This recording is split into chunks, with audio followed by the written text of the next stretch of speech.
You know that feeling when your stomach drops so fast it feels like you're on a roller coaster? When your brain can't quite process what's happening and everything goes a bit fuzzy around the edges? That's exactly what hit me the moment Jared clinked his champagne glass to make the big announcement at our company's quarterly celebration. I'd spent 5 years, pouring my heart and soul into Harper and Mitchell Consulting. Missed birthdays, canceled vacations, late nights that turned into early mornings. The whole shebang. And Jared, my boss, had been dropping hints for weeks about my evolving role and how I should prepare for new responsibilities. I mean, come on. What else was I supposed to think? The senior account director position had been vacant for months, and I'd basically been doing the job already without the title or the pay. So there I was, in my new dress that had cost way too much, but hey, you've got to look the part, right? Glass of champagne in hand, heart racing with anticipation. The entire office was there, all 37 of us crammed into the pretentious rooftop bar Jared always insisted on for these functions. The sunset was casting this perfect golden glow across everyone's faces, like some movie scene where the protagonist's life is about to change forever. I'd like to take this moment to recognize exceptional talent, Jared began, flashing that politician's smile of his. Someone who has demonstrated incredible initiative, fresh thinking, and the kind of innovative approach that defines our brand. I couldn't help it. I straightened my shoulders. My friend Tina gave me a little nudge and whispered, "This is it. It gives me enormous pleasure to announce our new senior account director." Jared paused for dramatic effect, scanning the crowd. His eyes met mine for just a split second, and I swear there was something there. Something I couldn't quite read. "Robin Lancaster." Wait, what? Robin? The new girl who'd been with us for what, 3 months? The one I'd been training? The room erupted in applause while I stood there, champagne glass frozen halfway to my lips, trying to process what had just happened. Robin, looking just as shocked as I felt, made her way through the crowd amid congratulatory pats on the back. I wasn't expecting this," she stammered into the microphone Jared handed her. "I'm truly honored and promise to live up to the confidence you've placed in me." My cheeks burned hot with humiliation as everyone's eyes darted between Robin and me. They all knew. Every single person in that room knew I'd been passed over. The whispers had already started. I could practically hear them wondering what I'd done wrong. Later, as I mechanically worked the room with a painted-on smile that felt like it might crack my face, Jared cornered me by the bar. "Rachel, listen," he said, loosening his tie a bit. "I know you were hoping for this, but Robin, she's just got this spark, you know? She's been putting in 60, 70-hour weeks since she started." "I've been putting in those hours for 5 years," I replied, fighting to keep my voice steady. "Yeah, but," he sighed, looking almost annoyed that I was making him explain. "Robin does more than just work hard. She's innovative. She thinks outside the box." Outside the box? I'd been the one who revamped our entire client onboarding process. I'd brought in the Westfield account, our biggest client to date. I'd mentored every new hire, including Robin, for crying out loud. "The fact is," Jared continued, lowering his voice as if he was sharing some profound wisdom, "some people are workhorses, and some are racehorses. We need both. And you, Rachel, you're a stellar workhorse. I swear, something inside me died right then and there. 5 years of dedication reduced to being the reliable mule while the shiny new pony got the prize. And the worst part? As I looked around at my colleagues celebrating, I realized this was never going to change. This was the culture Jared had created. One where loyalty meant nothing compared to whoever was the newest, flashiest addition. That night, as everyone got increasingly tipsy and the celebration carried on without missing a beat, I slipped away early. No one noticed. As I stood alone in the elevator heading down to the street, I caught my reflection in its mirrored walls. Shoulders slumped, eyes hollow, still clutching that same barely touched glass of champagne. That's when I knew. This wasn't just a setback. This was a betrayal. And something had to change. Ever had one of those moments where you're not sure if you're in a nightmare or reality? That's where I found myself. Standing there with my plastic smile plastered on while inside, I was absolutely crumbling. But here's the thing about professional humiliation. It demands a performance worthy of an Oscar. "Congratulations, Robin," I heard myself say, the words sounding distant as if someone else was speaking them. I even managed to hug her. Can you believe that? The woman who had swooped in and snatched the promotion I'd been working toward for 5 years was now wrapped in my embrace while my heart splintered into 1,000 tiny pieces. "Oh my gosh, Rachel, thank you so much," Robin gushed, her eyes wide with genuine surprise. And that's what made it worse, honestly. She hadn't been scheming or plotting. She was just as blindsided as I was. "I've learned so much from you, I wouldn't even know where to start without all your guidance." That's when Jared, forever the tone-deaf leader, chimed in with what he probably thought was a compliment. "That's our Rachel, always the team player." He clinked his glass against mine, sloshing champagne onto my hand. "No hard feelings, right? You know how it goes. Sometimes the fresher perspective just brings something special to the table." The room suddenly felt too hot, too crowded, too everything. My colleagues were pretending not to stare, but I could feel their pity like a physical weight. Tina was by the bar, shooting daggers at Jared with her eyes. Carlos, my desk mate for the past 3 years, was shaking his head slightly when he thought no one was looking. "Of course," I replied to Jared, voice steady despite the hurricane raging inside me. "No hard feelings at all. Robin will be fantastic." I even raised my glass for a toast, the ultimate self-inflicted wound. As the night wore on, I circulated through the room like a ghost, accepting condolences disguised as casual conversation. "You were robbed," whispered Carlos during a momentary huddle by the appetizers. "Everyone knows it should have been you." "It's all politics," Tina insisted when we stepped outside for some air. "Jared just wants someone he can mold from scratch. You've got too many opinions of your own." But the real knife twist came just before I made my escape. I overheard Jared talking to one of the board members, Timothy, by the coat check. "Robin's got that hunger, you know," Jared was saying, oblivious to my presence a few feet away. "Rachel's great, reliable, thorough, all that. But after 5 years, she's just going through the motions. When was the last time she came to me with a revolutionary idea?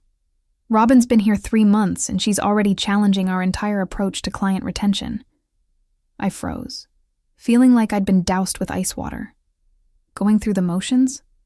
I'd stayed until midnight just last Tuesday, finishing the quarterly report Jared had forgotten about until the day before it was due. I'd spent my own money on professional development courses because the company training budget mysteriously disappeared each year. I'd sacrificed weekends, relationships, even started getting gray hairs at 32, all for what? To be labeled as someone who was just going through the motions? In that moment, something crystallized within me. This wasn't about Robin. It wasn't even really about the promotion. It was about being fundamentally unseen despite giving everything I had. As I finally made my exit, declining offers for one more drink, and we should definitely get lunch next week, I felt strangely calm. The initial shock had given way to something else, a clarity I hadn't experienced in years. On the cab ride home, I didn't cry as I had expected to. Instead, I found myself taking deep, measured breaths, my mind racing not with self-pity, but with determination. My phone buzzed with a text from Andrew Carter, a former executive who'd left the company last year to start his own firm. We'd kept in touch, occasionally meeting for coffee when he was in town. "How'd the big announcement go? Did Jared finally recognize your brilliance?" The message read. I stared at the screen for a long moment before typing my reply. "We need to talk. Are you still looking for a director of operations?" The 3 dots appeared immediately, then his response. "Always, for the right person." Breakfast tomorrow? As I sent my confirmation, I realized I hadn't felt my smile drop for the first time in hours. It wasn't the forced, painful grimace I'd maintained at the party. It was something else entirely. Something that felt dangerously close to liberation. My apartment welcomed me with its familiar silence, but tonight it didn't feel lonely. It felt like a sanctuary where I could finally drop the act. I kicked off my heels, poured myself a proper drink, not that watered-down champagne, and opened my laptop. It was time to draft a resignation letter that would be remembered. I've always believed that sometimes silence speaks louder than any words possibly could. That night, after the party's humiliation, I made the decision that would change the entire trajectory of my career, and honestly, my life. The resignation letter didn't take long to write. 5 years of dedication, and I could sum it up in 3 paragraphs. Isn't that something? No dramatic accusations, no burning bridges, just a simple statement that I was tendering my resignation, effective immediately, and that my personal items would be cleared by morning. Professional to the end, that's me. My hands didn't even shake as I typed my signature and hit send at 1:43 a.m. The computer screen glowed in my darkened apartment, illuminating the glass of whiskey I'd been nursing. I half expected to feel regret, or panic once it was done. That whole, oh my God, what have I just done? Moment. But instead, a profound sense of peace washed over me. 5 years. Gone with a single email. I didn't sleep much that night. Instead, I drove to the office at 4 a.m. when I knew the building would be empty, except for maybe the security guard, Jorge, who always worked the graveyard shift. Jorge raised an eyebrow when he saw me coming through the doors so early, especially since I was still wearing part of my party outfit under my coat. "Everything okay, Ms. Rachel?" he asked, genuine concern in his voice. "Just need to pick up a few things, Jorge," I replied with a smile that felt more authentic than any I'd managed. "At the party. Won't be long." It's funny how 5 years of your professional life can fit into a single cardboard box. The framed photo of my parents, my special coffee mug, the plant that had somehow survived despite my sporadic attention, a few notebooks, and the small brass compass my grandfather had given me when I graduated. "To always help you find your way," he'd said. How appropriate it seemed now. I left my security badge and company phone on my meticulously cleaned desk, along with a flash drive containing detailed transition notes for every client account I managed. Professional to the end, remember? I may have been betrayed, but I wasn't about to leave my clients in the lurch. As I walked out of the office for the last time, Jorge gave me a knowing look. "Sometimes new beginnings come from tough endings, Ms. Rachel," he said softly. I wondered how many midnight exits he'd witnessed over the years. By the time my colleagues would be dragging themselves in, nursing hangovers from the previous night's celebration, I would be sitting across from Andrew Carter at the corner table of Marlowe's Cafe, discussing my future. By the time Jared would be discovering my empty desk, I would be signing a contract for a position that recognized my worth from day one. Monday morning came with a flurry of texts and calls I didn't answer. Tina left 3 increasingly concerned voicemails. Carlos sent a series of messages that escalated from, "Where are you?" to, "OMG, did you really quit?" to, "Jared is losing it." That last one made me smile a little. Apparently, according to Tina's final message, Jared had walked in expecting business as usual. He'd even prepared some conciliatory speech about how valuable I was to the team despite the promotion decision, how there would be other opportunities down the line. The usual empty promises bosses make when they know they've messed up, but aren't actually going to fix anything.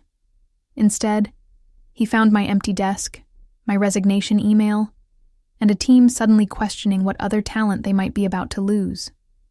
The Westfield account representatives had already called, asking specifically for me, only to learn I was gone. 3 other major clients followed suit before noon. "He keeps saying he doesn't understand why you'd leave without talking to him." "First," Tina reported, the eye roll evident in her voice even through the phone. As if yesterday wasn't explanation enough, I didn't call her back immediately. Instead, I sat in my apartment, enjoying a leisurely second cup of coffee on a Monday morning for the first time in years, and contemplated the strange lightness I felt. There was anxiety too, of course. Change is always scary, but it was overshadowed by something that felt remarkably like freedom. When my phone rang again around noon, it was Jared himself. I let it go to voicemail, then listened with a strange detachment as his voice shifted from corporate confidence to barely concealed panic. "Rachel, this is highly unprofessional," he began, clearly trying to maintain the upper hand. "We need to discuss this like adults. The clients are asking questions I can't answer. Robin doesn't know the Westfield portfolio like you do. Just call me back, and we can work something out." Work something out. After 5 years of dedication, after being passed over for someone with a fraction of my experience, after being described as just going through the motions, now he wanted to work something out. I deleted the voicemail, turned my phone off, and went to prepare for my lunch meeting with Andrew. The swift and quiet exit, as I later came to call it, wasn't about making a scene or extracting revenge. It was about reclaiming my dignity in the only way that felt right to me, by simply removing myself from an equation where I'd been reduced to a variable no one bothered to solve for. Sometimes the most powerful statement isn't what you say. It's what you do when you've said enough. Breakfast with Andrew Carter was like stepping into an alternate universe, one where my contributions were not just recognized, but celebrated. We met at Marlowe's, this cozy little spot with the best Eggs Benedict in town, tucked away from the financial district where we'd be unlikely to run into anyone from Harper and Mitchell. "I've been waiting for this day," Andrew said, not even bothering with small talk as he slid into the booth across from me. No sorry about the promotion, or are you sure about quitting? Just a knowing smile that said he'd seen this coming, long before I had. "Waiting for what exactly?" I asked, still feeling slightly surreal about the whole situation. Had it really been less than 24 hours since my world turned upside down? "For you to realize what you're worth," he replied simply, passing me a leather portfolio. "Open it." Inside was a contract, not a job offer that needed discussion or negotiation, but a ready-to-sign contract for Director of Client Strategy at Carter & Associates, with a salary that made my eyes widen. It was nearly double what I'd been making. You already had this prepared?" I stammered, flipping through the pages in disbelief. Andrew leaned back, looking almost amused at my shock. "Rachel, I didn't leave Harper and Mitchell just to recreate the same dysfunctional environment somewhere else. I'm building something different, a place where talent and loyalty actually mean something." He tapped the contract with his index finger. "I've had that waiting for 3 months. Just needed you to be ready for it. But how did you know I would be?" The events of the past day had left me questioning everything, including my own judgment. "Because I know Jared," he said, his expression darkening slightly. "And I know you." It was only a matter of time before he undervalued someone he couldn't afford to lose. He took a sip of his coffee before adding, "That promotion announcement wasn't a surprise to me. Jared telegraphs every mistake weeks before he makes it." As we ate, Andrew outlined his vision for Carter & Associates. It wasn't just another consulting firm. It was a complete rethinking of how a professional services organization could operate. Flat hierarchy, profit sharing, client relationships based on partnership rather than extraction, and most importantly, a culture where people like me wouldn't just survive, we'd thrive. "I don't want worker bees," Andrew said passionately. "I want people who think like owners because they are owners." He pointed to a clause in the contract that I'd missed, a provision for equity after 1 year. By the time our plates were cleared, I had signed the contract and was officially the newest member of Carter & Associates. The sensation was dizzying. 24. Hours earlier, I'd been devastated, and now I was exhilarated. "One more thing," Andrew said as we prepared to leave. "I know Jared's going to come after you with everything he's got once he realizes what's happening. Guilt, threats, promises, maybe even money. Are you prepared for that?" I thought about Jared's voicemail, already trying to reel me back in. "Yes," I said, with more confidence than I'd felt in years. "I'm not going back." Andrew's smile widened. "Good. Because here's what he doesn't know yet." He pulled out his tablet and showed me a spreadsheet. A list of clients, their contract values, and notes about their satisfaction levels. "These are all the accounts you managed at Harper & Mitchell. I've already reached out to each of them. Every single one has expressed interest in following you." My jaw dropped. That's almost 40% of the company's revenue." "Precisely," Andrew nodded. "And the best part? It's all above board. Your non-compete only covers solicitation while employed. As of your midnight email, you're free and clear." The realization of what this meant hit me like a tidal wave. This wasn't just about escaping a bad situation. This was about turning that situation completely on its head. I wasn't slinking away defeated. I was making a strategic move that Jared and his board would feel for quarters to come. For the first time since the party, I laughed out loud, a genuine, full-bodied laugh that turned heads at nearby tables.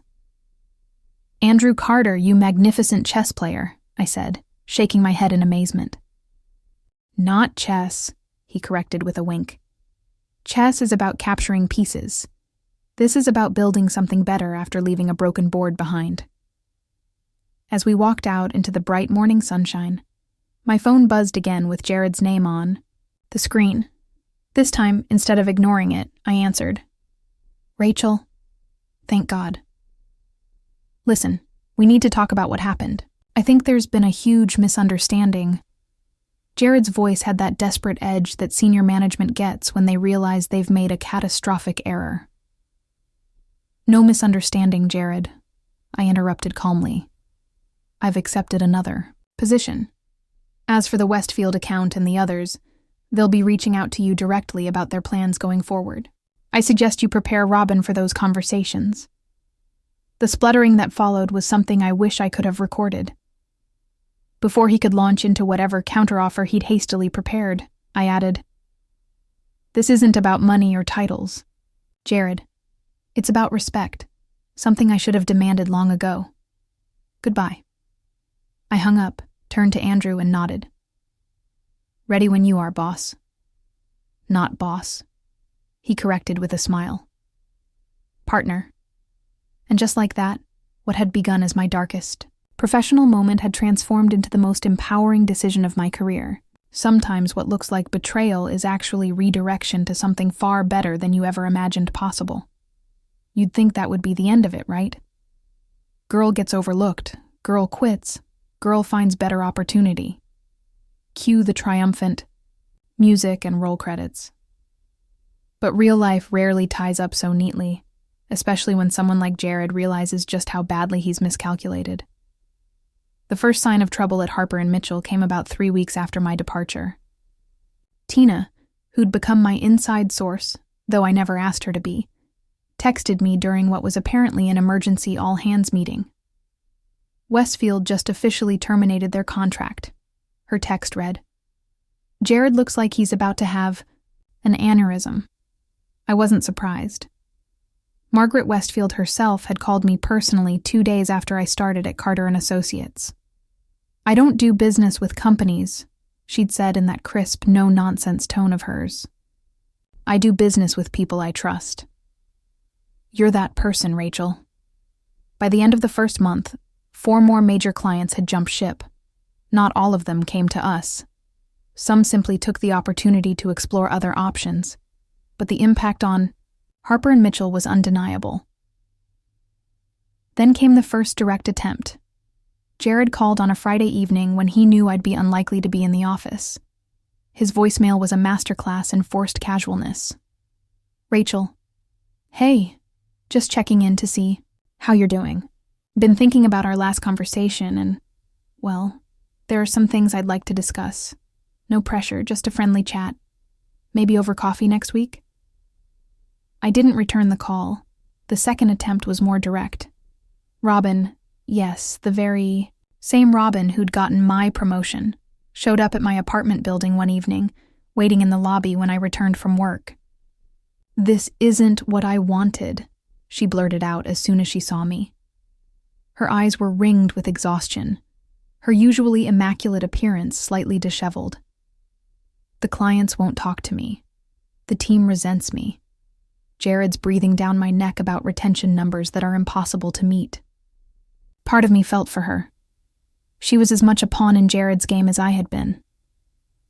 "What do you want me to do about it, Robin?" I asked, not unkindly. "He wants you back," she said simply.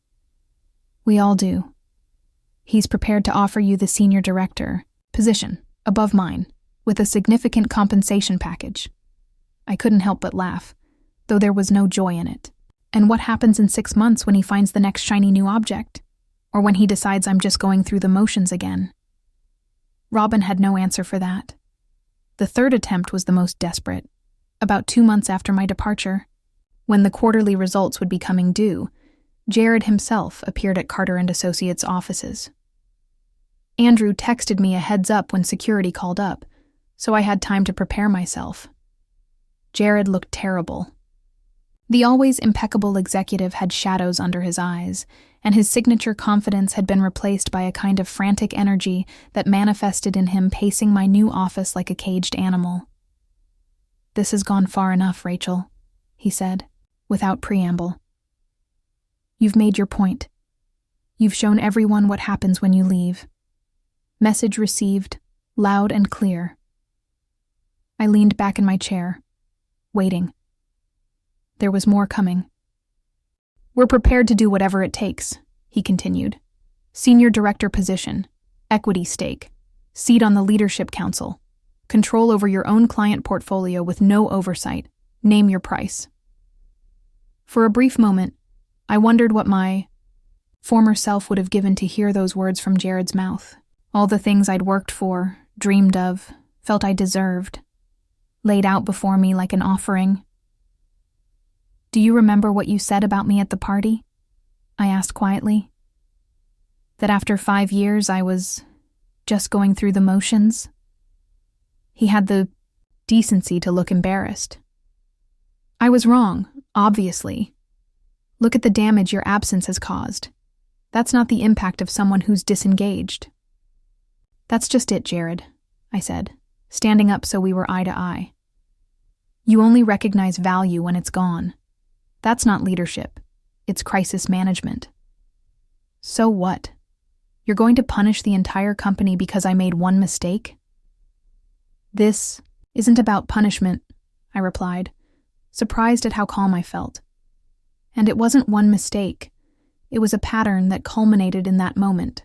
The promotion was just the final confirmation of what I'd suspected for years, that no matter what I did, you'd never truly see my worth until it was reflected in someone else's eyes." He started to protest, but I held up my hand. "I'm building something here," I continued. "Something with a foundation of mutual respect. Do you have any idea what it feels like to come to work knowing your contributions are valued from day one, not after you've threatened to leave?" Jared's expression shifted from desperation to something harder. "So that's it? You won't even consider it?" "I considered it the moment you walked in," I admitted. "For about 3 seconds. Then I remembered what it felt like to sit in your office, year after year, being told to wait my turn while watching others leap ahead. No amount of money or titles can erase that feeling, Jared." As he turned to leave, shoulders slumped in defeat. I felt a strange mixture of vindication and sadness. Not for my decision. I was more certain than ever that I'd made the right choice. But for all the years I'd spent believing that validation from someone like Jared was the measure of my professional worth. "The door's still open," he said at the threshold, making one last attempt. "When this new venture loses its shine, when you realize startups aren't all excitement and innovation, You'll always have a place with us." I smiled, genuinely this time. "That's just it, Jared. I don't need a place given to me anymore. I'm creating my own. But thank you for the offer." After he left, Andrew popped his head in. "You okay?" I took a deep breath, realizing that I was more than okay. I was exactly where I was meant to be. "Perfect," I replied. "Now, shall we get back to building something worth staying for?" Let me tell you about my first day at Carter & Associates, because honestly, I think that's when I truly understood what I'd been missing all those years at Harper & Mitchell. I arrived early. Old habits. Die hard, expecting to find an empty office. Instead, Andrew was already there, along with about half a dozen people gathered around a conference table covered with breakfast pastries and coffee. "There she is," Andrew announced as I walked in, a bit bewildered. "Everyone, this is Rachel Chen, our new Director of Client Strategy, and the person who's going to help us transform how we approach customer relationships in this industry." The group actually applauded, like literally clapped as I stood there clutching my bag, not quite sure how to respond. A tall woman with amazing silver hair stepped forward and handed me a coffee. "Exactly how you like it. Oat milk latte with an extra shot," she said with a warm smile. "I'm Diane, Operations Manager. Andrew's been telling us about you for months. The famous Rachel who was going to join us when the time was right." I shot Andrew a look, and he just shrugged, completely unapologetic.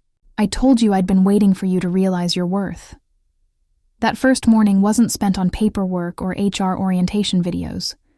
Instead, Andrew had organized a strategy session where everyone, and I mean everyone, from the finance guys to the creative team, shared their vision for what Carter & Associates could become. And they wanted to hear mine. Not after I'd proven myself, not after some arbitrary probationary period, right from the start. "We've been saving the Renwick pitch for you," Andrew explained during a break. "They're looking for exactly the kind of innovative approach you brought to the Westfield account. I've scheduled the meeting for Wednesday, but only if you feel ready." 2 days in, and they were already handing me a major pitch. At Harper & Mitchell, I hadn't been allowed to lead a client presentation until my second year. "What if I mess it up?" I asked, that old insecurity briefly surfacing. Andrew looked genuinely confused. "Then we learn and adjust for the next one. Rachel, we didn't hire you because we think you're infallible. We hired you because we trust your judgment, even when things don't go perfectly." Trust. Not micromanagement disguised as mentoring. Not constant second-guessing masked as quality control. Just simple, professional trust. The Renwick pitch was a success, by the way. Not because I'd suddenly become a different person or a more skilled strategist, but because for the first time, I was presenting ideas I fully believed in to a client who could sense that authenticity. No watering down my recommendations to fit Jared's conservative approach. No last-minute changes from leadership who hadn't bothered to attend the planning meetings. By the end of my first month, I'd brought on 2 new clients in addition to the ones who'd followed me from Harper & Mitchell. My team, yes, I had my own team now, was a mix of experienced consultants and fresh talent, all selected because they shared our vision for client partnership rather than traditional vendor relationships. "You're different here," Tina observed, when we met for drinks after work one evening. She was still at Harper & Mitchell, though I suspected not for much longer. "I mean, you're still you, but, I don't know, lighter somehow?" I knew exactly what she meant. The constant knot of anxiety that had lived between my shoulder blades for 5 years had finally begun to dissolve. I was sleeping better. I was laughing more. I'd even started taking actual lunch breaks instead of inhaling sad desk salads while answering emails. "It's because I can breathe," I told her. "Do you know what Andrew said when I told him I wanted to try a completely new approach with the Kelvin Group? He said, 'Sounds risky. Let's do it.'" I shook my head, still amazed by the memory. Not, "Let's form a committee to evaluate it," Or, let's wait and see what the competition does first. Just immediate support for a well-reasoned risk. The contrast became even more stark when industry events put me in the same room as my former colleagues. While they clustered together, looking stressed and speaking in hushed tones about declining numbers, my new team moved through these gatherings with confidence, already developing a reputation as innovators. Robin approached me at one such event, looking nothing like the triumphant rising star she'd been positioned as just a few months earlier. "I'm drowning," she admitted after a few awkward minutes of small talk. "Jared doesn't support any of my initiatives. The senior team undermines me at every turn, and now he's talking about restructuring the entire department." "Restructuring is Jared speak for I made a mistake but can't admit it," I replied, feeling a twinge of sympathy for her. "What will you do?" She glanced around nervously before whispering, "I've started interviewing elsewhere. Don't tell anyone?" I promised her secret was safe, and as she walked away, I couldn't help but feel that peculiar mix of vindication and sadness again. The system hadn't changed, just the person being ground down by it. Perhaps the most profound difference was in how I viewed myself. At Carter & Associates, I wasn't constantly trying to prove my value. Instead, I was focused on creating value. The energy I'd once spent on office politics and impression management was now directed toward actual innovation. Ideas flowed more freely. Collaboration felt natural rather than forced. Even failures were framed as valuable data points, rather than black marks on my record. 6 months in, Andrew called me into his office. For a brief, conditioned moment, I felt that familiar spike of anxiety. The "what did I do wrong" response I'd developed after years under Jared's management.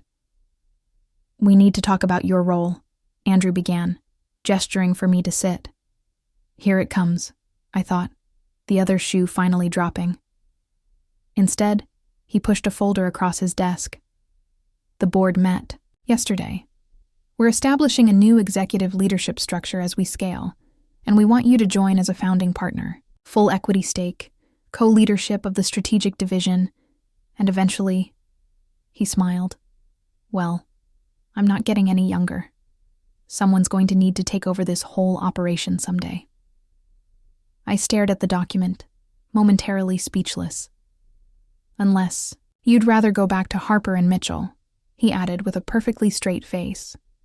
"I hear they're still hoping you'll reconsider." That broke the spell, and I burst out laughing. "I think I'll stay right where I am, thanks." "Smart choice," Andrew nodded approvingly. "Now, how do you feel about acquiring a struggling mid-sized consulting firm?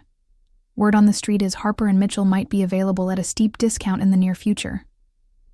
I left his office that day not just as a director, but as a partner, with a capital P. The path ahead was clear, challenging, and entirely mine to shape. And as I looked around at the bustling office, at the people who'd chosen to join this journey, I felt something I'd never experienced at Harper and Mitchell, not even in the best of times. I felt home. Life has a way of coming full circle, doesn't it?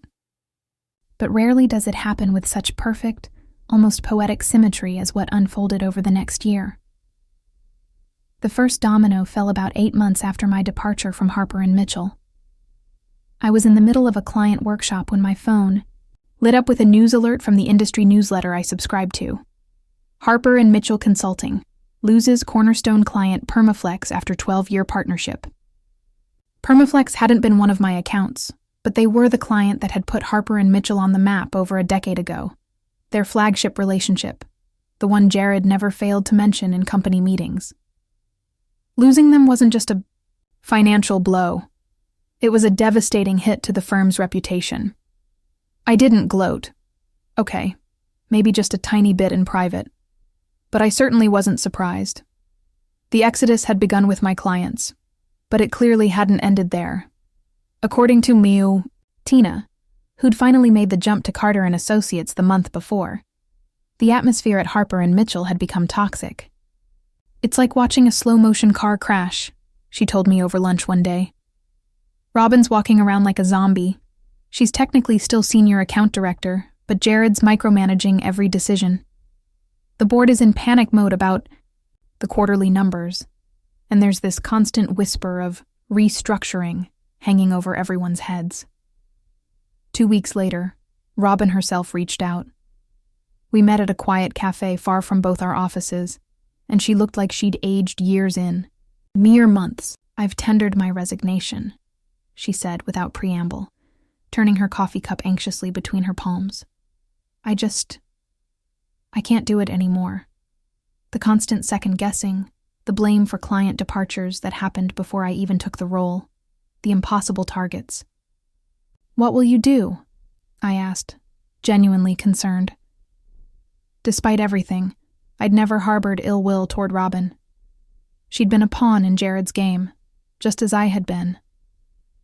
"I've accepted a position with Meridian Group," she replied, a hint of her old confidence returning. "As a senior strategist, not director level, but honestly, I'm ready to step back and actually do the work I love without all the politics." "That's a good firm," I acknowledged. "They'll be lucky to have you." She looked up at me then, really looked at me, for perhaps the first time since that awful night at the party.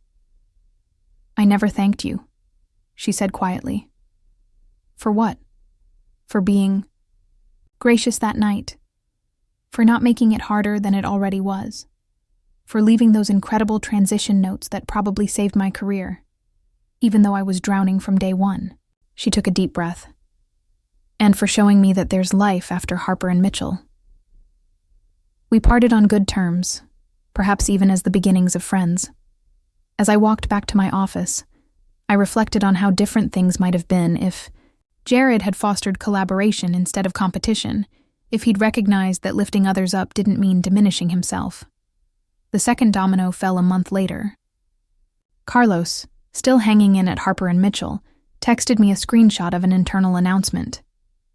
"We regret to inform you that due to strategic restructuring, the following positions have been eliminated, effective immediately." The list included nearly a third of the firm's senior staff. "Bloodbath," Carlos wrote. Board forced Jared's hand after the Q3 numbers came in, down 42% year over year. I'd been expecting layoffs, but not on this scale. That evening, my phone buzzed nonstop with messages from former colleagues, some seeking advice, others just needing to vent. By midnight, I had personally reached out to 4 of the most talented people who'd been let go, inviting them to interview with us. By the end of the week, we'd hired 3 of them. The final domino, the one I never actually expected to fall, crashed down on a perfectly ordinary Tuesday morning 6 weeks later. Andrew burst into my office without knocking, an unusual break, in his typically calm demeanor. "You're not going to believe this," he said, waving his tablet at me. "The Harper and Mitchell board just announced a complete leadership overhaul. Jared's out." I stared at him, sure I'd misheard. "Out? As in fired. Effective immediately. The press release has all the usual corporate speak about pursuing other opportunities and grateful for his contributions. But the industry... Forums are calling it what it is, a long overdue reckoning." I sat back in my chair, genuinely stunned. Despite everything, despite all the evidence of his mismanagement, I'd somehow never imagined a world where Jared wouldn't be at the helm of Harper and Mitchell. He'd seemed as permanent a fixture as the company logo. "There's more," Andrew continued, unable to contain a smile. "Guess who they've approached as an acquisition target?" "No," I breathed, immediately understanding. "Us? They want to be acquired by Carter and Associates?" Andrew nodded, looking like a kid at Christmas. "Their board chair reached out directly. They're hemorrhaging clients, their stock is in freefall, and they need a lifeline. Our reputation for innovative client relationships and employee retention makes us the perfect white knight." He leaned forward, eyes gleaming. "And they want to meet with you specifically." "Me? Why?" "Because you're the living embodiment of what they got wrong and what we got right. The clients who followed you are thriving. The team you've built is delivering record results. You're the case study they wish they'd paid attention to before it was too late." The meeting was scheduled for the following week in our offices, a power move Andrew insisted on. As the day approached, I found myself wrestling with complicated emotions. There was vindication, certainly, but also a strange sense of melancholy for what could have been if Jared had recognized the talent right in front of him. When the Harper and Mitchell contingent arrived, 3 board members and their interim CEO, I barely recognized the company I'd given 5 years to. Gone was the swagger, the certainty, the slightly condescending air of superiority that had once permeated everything they did. In its place was something I never thought I'd see: humility. "Ms. Chen," began Eleanor Winters, the board chair who'd once barely acknowledged my existence at company functions. "First, let me say that we owe you an apology. The manner in which your contributions were overlooked was inexcusable and, as we've painfully discovered, incredibly costly to our organization." I nodded, accepting her words, but offering nothing in return. 5 years of being undervalued couldn't be erased with one carefully crafted statement. "We've spent the past few months conducting a thorough analysis of where things went wrong," continued Thomas Brennan, another board member, "and your departure was the inflection point, not just because of the immediate client losses, but because it exposed a systemic failure in how we identified and nurtured talent." The meeting proceeded with the Harper and Mitchell team laying out their proposal. Essentially, they wanted Carter and Associates to absorb their remaining client relationships and select staff, while the Harper and Mitchell brand would be gently retired over time. It was, in corporate terms, a surrender. When they finished, all eyes turned to me. Andrew had made it clear that while he had opinions, this decision would be mine. The symmetry wasn't lost on me. Once again, I was in a conference room with Harper and Mitchell leadership. Only this time, I held all the cards. "Before I share my thoughts on your proposal," I began carefully, "I have one question. What happened to Jared?" The room went silent for a moment before Eleanor spoke. "He's been offered a severance package commensurate with his years of service. Beyond that, I'm not at liberty to discuss the specifics." I nodded, then made my decision. "We'll consider the acquisition, but with conditions. First, any staff we retain will be thoroughly evaluated on their merits, not their titles or tenure. Second, we'll honor client contracts, but under our service model and philosophy. And third," I paused, making sure I had everyone's complete attention, "we want a full audit of salary equity across all remaining employees before any transition begins. I won't perpetuate the disparities that were allowed to flourish under previous leadership." The relief on their faces was palpable. They'd clearly expected worse, perhaps a flat rejection, or demands they couldn't possibly meet. Instead, I was offering a path forward, albeit one that required acknowledgement of past failures. As they filed out with promises to review our counter-proposal, I remained in my chair, reflecting on the journey that had brought me to this moment. 1 year ago, I'd been forcing a smile at a celebration that felt like a funeral for my career aspirations. Now, I was essentially deciding the fate of the very company that had undervalued me. Later that evening, as Andrew and I shared a celebratory drink in his office, my phone lit up with a text from an unknown number. "I hear congratulations are in order. Harper and Mitchell is lucky you're more forgiving than I deserve. Jay." I showed it to Andrew, who raised an eyebrow. "Are you going to respond?" I thought about it for a long moment, then typed, "It was never about forgiveness, Jared. It was about recognizing worth, mine and everyone else's. I hope you find somewhere that recognizes yours." I hit send, then put my phone away. There was no need to watch for a response. That chapter was finally completely closed. As we clinked glasses, Andrew smiled. "To the ironic reversal of fortune, May. We never take for granted what Jared did." "I'll drink to that," I agreed. "And to building something worth staying for." Outside the window of our high-rise office, the city lights twinkled against the darkening sky. Somewhere out there, Jared was facing an uncertain future, much as I had been a year ago. The difference was, I'd found my way forward by building something new. I hoped, perhaps generously, that he would find his way too. After all, sometimes what looks like an ending is really just a redirection to where you were meant to be all along.